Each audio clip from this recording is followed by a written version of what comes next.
See, for years they would say it just didn't exist. Now they can't say that. Now the minutes of Bilderberg have been stolen and leaked, where they set up the EU. They set up the North American Union. They're the ones financially raping us. They're the ones that have stolen $23.7 trillion in 10 months, double the GDP, roughly.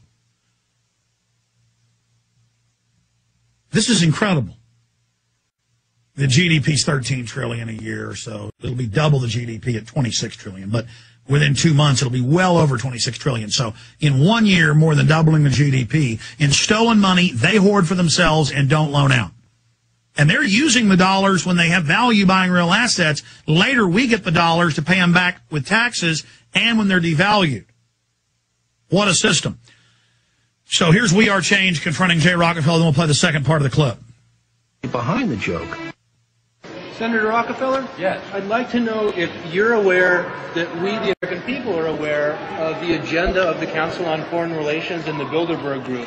And if you could comment on that, please, because very concerning to a lot of us. You know, I have 37 people lined up right outside Senator Schumer's office, all of them wanting to answer precisely that question. Well, could you just take a brief moment and let us... No, because we're not talking. We're talking about something we wouldn't have... Well, something that's so important, it sort of transcends everything else that we're talking about, sir.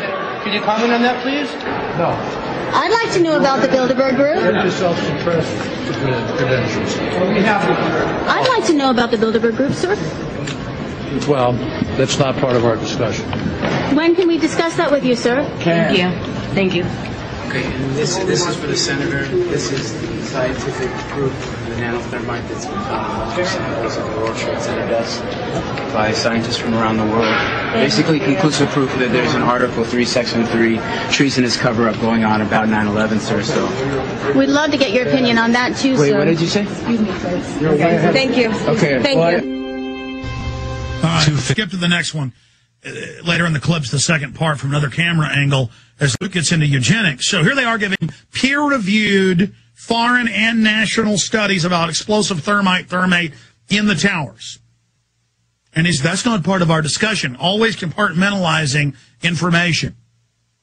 Because he can't talk about it. None of them can. They can't even say you're kooks anymore because they know folks will go read the studies. He can't deny and say Bilderberg doesn't exist anymore.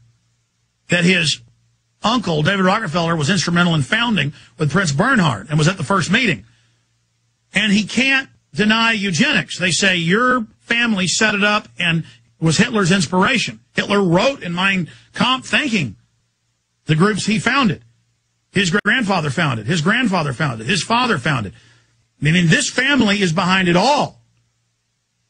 This is the cancer research, the putting the cancer viruses in the vaccines. I mean, these are the guys. These are sick, wicked, wicked people. You notice he looks at them like, oh my God, here are slaves that can see. And see, more and more, they can't just brush us off as kooks. They know more and more of us. When he sees 30, 40 people there to confront him, he knows that represents thousands per person. They're realizing, oh my God, they're on to us. Your family starting the modern eugenics movement. Let's call him Miss Christian. Started eugenics. Hitler looked up to the eugenics that your family have started. Okay, sir. I think it's time for me to really start moving quickly. Yeah. You could just address some of these things. If we're wrong, sir, please just tell us. No, go find somebody else to talk to. But your family did start the modern eugenics movement that Hitler is looking up to. And you don't want to talk about the Bilderberg group? But what about the He says, you don't run for Congress, you got a lot of balls. Eugenics as well. The truth is coming out, and there's a lot of us that are aware of it. I'm sure you know some members, sir, if you're not a member yourself.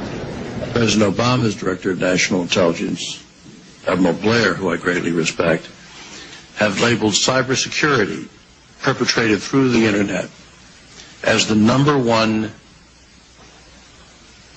national hazard of attack on the homeland in West Virginia, in America, anywhere else. So, I mean, it really almost makes you ask the question, would it have been better if we never invented the Internet? Well, there you go, ladies and gentlemen. That's Jay Rockefeller on the dais, on the bench, talking about better off not ever having the Internet. He's trying to pass bills right now to restrict free speech in America.